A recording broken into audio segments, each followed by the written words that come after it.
Les visites ministérielles s'enchaînent en Picardie. Le nouveau secrétaire d'État au transport était à Longo ce matin. Il est venu parler sécurité, un dossier crucial pour la SNCF après la catastrophe de Brétigny. Sophie Crimon, Benoît Orion.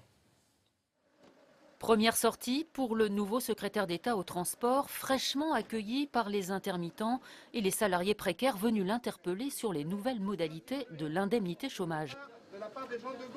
Mais Alain Vidalis ne s'attarde pas.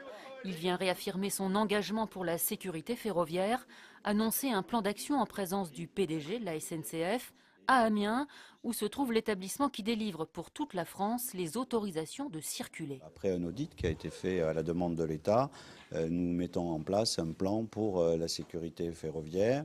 Et les orientations de ce plan, c'est la priorité à la maintenance, la priorité aussi à la transparence. Les Français ont le droit de savoir, comme ça existe d'ailleurs en matière de sécurité aérienne.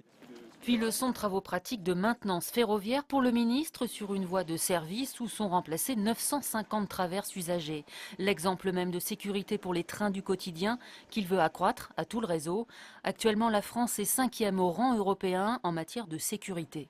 La France est bien située, mais en même temps, on sait que voilà, il y a eu des événements récents, des graves accidents, Juvisy-Brétigny, d'Anguin, et je pense que rien n'est acquis. C'était le message de ce matin. Et qu'il nous faut mettre à la fois en œuvre des procédures pour contrôler ce qui se passe et puis aussi probablement redonner à la maintenance son importance dans les entreprises ferroviaires. Cette année, en Picardie, 20 millions d'euros sont consacrés à la maintenance. De gros travaux sont prévus à la fin du mois pour rénover 28 km de voies dans le secteur de Laon, un enjeu de sécurité.